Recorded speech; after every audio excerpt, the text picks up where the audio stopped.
TBC 뉴스 유튜브를 통해 김민석 더불어민주당 수석 최고위원과 좀 더 깊은 얘기 나눠보겠습니다. 자, 최고위원님, 그 새해가 시작되자마자 국민들 입장에서 보면 윤석열 대통령에 대한 체포영장 집행 모습, 또 여기다 한남동 관저의 갈라진 여론, 이런 모습을 보고 봤어야 했는데요. 이런 모습 자체를 걱정하는 분들도 많으실 것 같거든요. 아니 뭐 사실 계엄내란 이런 것이 없었으면 아예 없었을 일이죠. 근데 이 좀 과거와 다른 거는 통상적인 여야 관계, 정당에 대한 어떤 지지 관계, 보수 진보의 문제가 아니지 않습니까? 대통령이 직접 친위 쿠데타와 같은 어떤 내란을 한다는 것도 세계적으로 드문 일인데다가 체포 영장을 집행하는데 거기에 이렇게 막 불응하고 이러는 것이 워낙 보기 안 좋은 모습이어서 지금 상황은 이게 꼭 정치 또는 진보 보수의 문제도 아니고 법치주의를 존중할 거냐 말 거냐의 문제여서 전통적으로 보수 입장에 많이 섰던 분들 가운데서도 이거 좀 문제가 많다 이런 얘기를 하시는 분들이 많은 것 같습니다. 그 체포영장 집행과 관련해서 공수처의 그 입장이 좀 애매한 것 같아요. 이 사실은 집행을 그 경찰에 일임했다가 다시 번복했거든요. 이 부분에 대해서는 어떻게 보세요?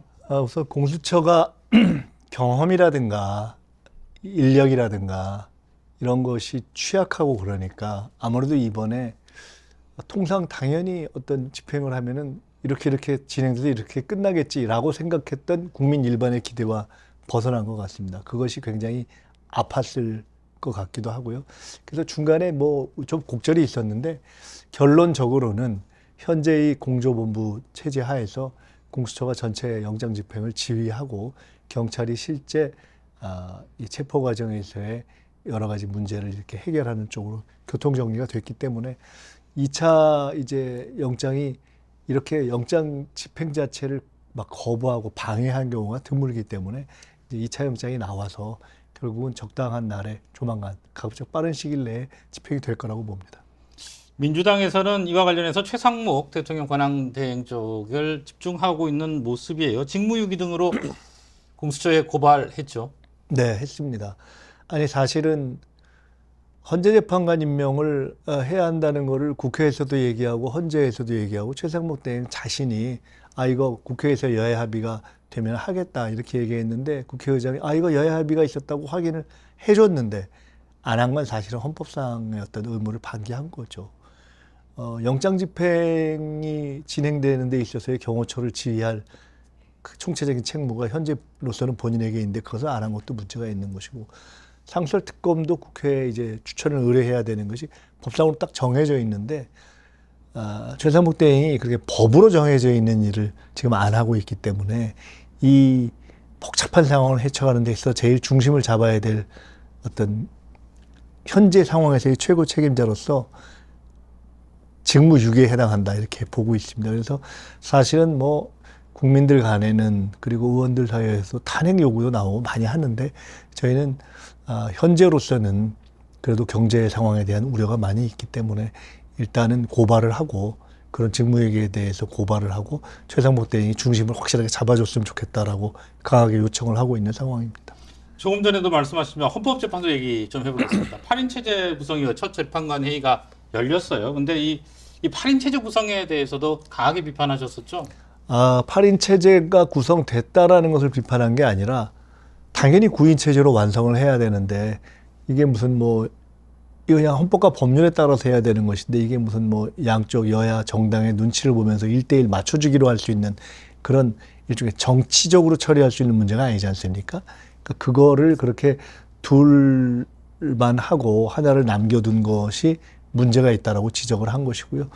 그렇지만 한편으로는 저희가 그럼에도 불구하고 한덕수 대행이 아예 진도를 안 나갔던 부분을 8명으로 해서 최소한 헌재에서의 심리가 진행될 수 있게 된 것은 그나마 의의가 있다. 이런 점에 대해서도 평가를 동시에 했습니다. 지금 쟁점이 탄핵 소추 사유에 그 형법상 내란죄를 제외한 걸 두고 논란이 커지는 모양새입니다. 근데 그건 사실 뭐 논란이 커진다기보다는 억지로 만들어서 만드는 문제죠. 왜냐하면 헌재 스스로가 이거 전혀 문제 없다고 정리를 했고, 왜냐하면 헌재가 이 문제를 심리하는 주체인데 헌재가 이거는 이렇게 정리를 하겠다고 교통 정리를 한 것이기 때문에요. 누구는 이런 표현을 쓰던데 예를 들어 부부간에 어떤 폭력이 있었다 하면은 이거는 가정폭력으로 정말 이혼할 만한 일이다 하는 거를 그 이혼을 결정하는 건 가정법원에서 하는 거고. 근데 이게 폭력죄에 해당하냐 아니냐 하는 것은 그건 또 형사재판에 다툴 문제인데 지금 하고 있는 것을 가정법원에서의 이것은 이혼 사유에 해당하느냐 아니냐라는 것을 결정하는 것은 가정법원에서 하는 거 아닙니까? 헌법재판소는 원래 내란 죄라는 것을 형법에 해당하느냐 아니냐를 따지는 것이 아니라 이번에 내란 행위가 헌법과 법률에 위반하느냐 그렇게 봐서 대통령 자격이 없느냐 하는 파면 여부를 결정하는 곳입니다. 애초부터 그 내란 행위가 헌법과 법률에 위반하니까 파면해 주십시오라고 낸 것이 탄핵 의결의 내용이고 헌법재판소도 알았다. 그것을 결정하겠다라고 한 것입니다. 근데 그것은 권성동 지금 국힘의 원내대표도 과거 박근혜 대통령 탄핵 시절에 본인도 그렇게 했습니다. 근데 갑자기 그거를 알 텐데 좀 뜬금없이 그 문제를 제기하니까 좀 다들 의외다 이렇게 생각하고 있습니다. 이 헌법재판소의 탄핵 심판이나 체포영장 집행과 관련해서 대구 경북에서는 여론이 뭐 이렇게 극명하게 갈리는 모양을 다 전국적으로보다 좀 심하게 보여지고 있어요. 이 부분에 대해서는 어떻게 생각하세요? 그래서 저희가 대구 경북의 여론에 대해서도 당연히 관심을 갖고 좀 지켜보고 있는데요. 어제도 그렇지 않아도 어떤 여론조사에서 저희가 하나를 봤는데 통상적으로 대구 경북에서의 어떤 보수 지지도, 보수 정당 지지도, 국민의힘 지지도에 비해서 이번 그 계엄 과정에서의 어떤 그 윤석열 대통령의 태도라든가 또는 체포영장에 대한 집행에 저항하는 모습이라든가 이런 것은 잘못됐다는 여론이 또 상당히 있는 것 같습니다. 네, 알겠습니다. 국정협의체 얘기를 조금 해보겠습니다. 이것이 현실적으로 보면 국정협의체 물 건너간 거 아니냐 뭐 이런 얘기도 나오는 게 실현 가능성 어떻게 보십니까? 크게 보면은 예. 내란 상황이고 이 내란 수괴를 적어도 과거 같으면은 이런 건 잘못됐다라고 인정할 건 인정하고 시작하는데 지금 국민의힘이 아예 과거 같으면 했을 사과도 안 하고 잘못을 인정도 안 하고 이렇게 되는 상황이어서 이런 상황에서의 어떤 정상적인 대화나 논의 자체가 애초에 좀 어려운 면이 있죠. 그럼에도 불구하고 적어도 외교 안보와 경제, 민생 이런 부분에 위기 상황은 같이 머리를 맞대고 해쳐야 되지 않겠는가라고 저희가 제기를 했던 겁니다. 그렇기 때문에 지금 말씀하신 것처럼 여러 가지 어려움은 현실적으로 존재하지만은 저희는 외교 안보와 민생 경제상의 어려움이 있을 때는 그래도 머리를 맞대야 하겠다. 예를 들어 어제죠. 북한에서 뭐 미사일 발사 이런 것이 있어서 그에 대해서 저희가 이제 성명을 발표하고 했습니다만은 가령 그런 문제 등등에 대해서 공동 대처를 하는 것이라든가 이런 것들은 뭐 당연히 그리고 언제든지 머리를 맞대고 해야 된다고 봅니다. 조금 전에 말씀하셨는데 여론조사 관련해서 얘기를 조금 해보겠습니다. 그 국민의힘 지지도가 각종 여론조사에서 뭐 특정 여론조사 차치하더라도 상승하는 모습을 보이고 민주당이 주춤 내지는 하락하는 모습을 보이고 있는데 이런 부분에 대해서는 어떻게 평가하세요? 뭐 이게 좀 죄송한 말씀입니다만은 큰 틀에서 보면은 그 계엄 전이나 지금 최근이나 큰 틀에서 보면은 국민의힘의 그 지지도가 민주당에 비해서 한 평균 15% 여론조사마다 약간의 차이는 있습니다만 정도 차이가 나는 것으로 나타납니다. 큰 흐름으로 보면은 왜 국민의힘이 이렇게 상당 정도 차이를 두고 그래서 지금까지 집권당인데 지난 대선과 지방선거에서 상당히 이겼던 당인데 왜 이렇게 큰 틀에서 밀리고 있는가라는 것을 저는 봐야 된다고 생각하고요.